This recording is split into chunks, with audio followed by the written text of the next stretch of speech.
కాల్చబడుటకు మన శరీరం ఇచ్చిన, పేదల పోషణకై నా ఆస్తి అంతా అమ్మి ఇచ్చిన, ప్రేమ లేనివాడు వ్యర్థుడు కదా, వేస్ట్.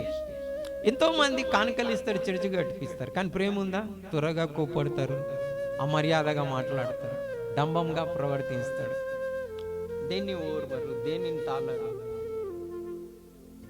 గర్వపడతారు, సప్రయోజనం విచారిస్తారు.